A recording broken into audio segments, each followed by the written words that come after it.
So, so what we're looking at now is this, looking at cancer from another point of view. This is looking at cancer as an evolving group of cells within the body. And people have made allusions to Darwinian evolution, but rather than looking at species evolution, they're looking at cell type evolution. So it's a metaphor, it's an analogy by which we can understand what's happening at a cellular level. So effectively, each group of individual cells is competing with the surrounding populations of cells. And as mutations occur in a group of cells, it gives those cells a growth advantage over the neighbouring cells, and therefore it can outcompete and replace those neighbouring normal cells. And there's some nice cartoons in the textbook that represent this. So here we're seeing each of these circles represents a cell, or in the body, and then within one of those cells, a cell's picked up a mutation. Okay, so it could be an age-related mutation as part of normal adult development. Something just goes wrong in cell biology, and there's a mutation in an important gene. Or it might be that these cells are exposed to a carcinogen, such as cigarette smoke, that causes a mutation. Or it might be that this cell is exposed to an external source like ultraviolet light that causes a mutation. So you tend to get mutations occurring at some frequency within cells, and you get a mutation in a particularly important gene that is involved in regulating cell growth.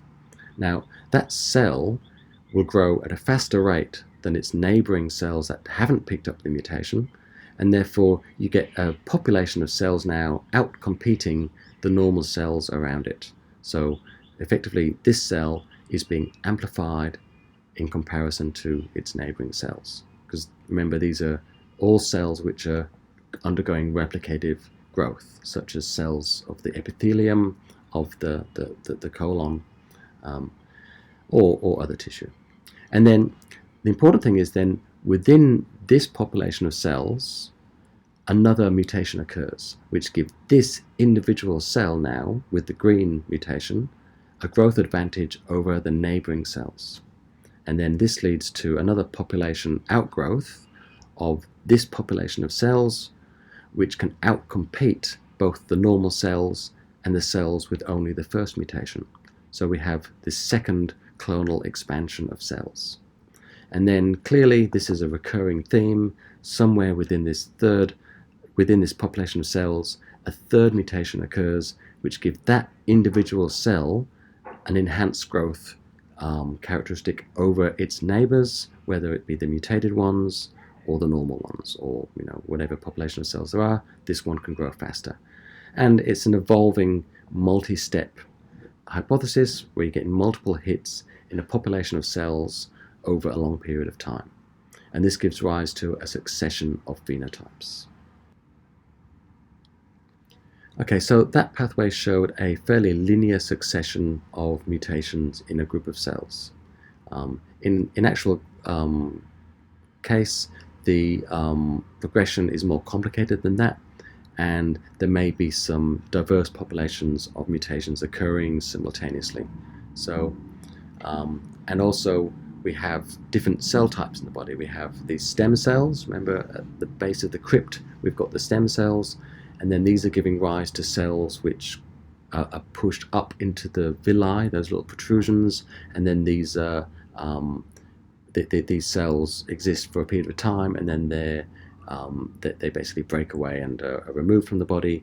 And so within these stem cells, deep in the crypt, you're getting these mutations, and then these cells are giving rise to these transient amplified cells in the body. So when you get a mutation in the stem cells, all of these progeny cells that are being produced to go up the villi are being mutated. Okay, contain the same mutation, sorry. Okay, so within the stem cells here, you're getting these mutations occurring, giving rise to these transiently amplified cells. So these mutations here are giving rise to large populations of cells which have the same mutation. But what also occurs is that you get individual mutations occurring in individual cells. So within one population here, you may get mutation in gene B and a gene D and gene F and whatever. Two different genes pick up different mutations. So you get a mixed population of these cells that have increased growth phenotypes. Okay, and then this is now starting to spit out different groups of cells with related but distinct genetic populations, genetic identities. Okay, so remember this diagram we showed here of these different types of mutations that may occur. This is just taking this idea of key genes that may be mutated occurring within these populations of cells here. So scientists have taken biopsies from these different cancer types, these different carcinomas, and they've started to sequence regions of the genome, and they've started to identify, using PCR and other techniques, some of the actual genes that are being modified.